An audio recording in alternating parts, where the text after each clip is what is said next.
And we're back to learning Gimp in a year. Let me show the color inversions. We've got 3. We will find them under colors. And let me directly copy the origin here 3 times.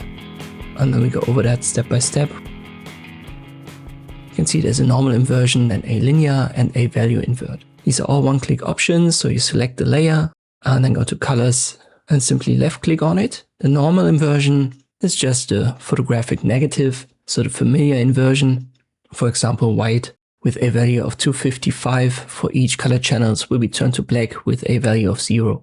So vice versa, for example red, this would have a value of 255.00 in the RGB, and this will be turned into cyan with a value of 0, 255 and 255. So it's simply a flipping of the numbers.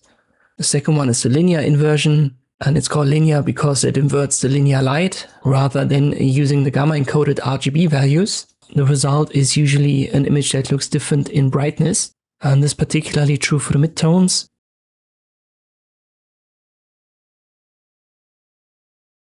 The third one is the value invert, and this doesn't use the RGB values, so the color values from 0 to 255 for these 3 channels, but instead uses the color value. This is also the brightness in HSV or HSL. This is also the brightness in HSV and HSL terms. All 3 effects have a different look, but in general, if you just want to have a photo negative, use the regular invert. The linear invert is then for more color managed image calculations, and the value inversion, the last one, this is when you want to have a specific reverse of the lightness and value of an image while retaining the basic colors. And these are the 3 color inversions in Gimp. I hope this video was helpful. Thank you for watching, and I'll see you next time.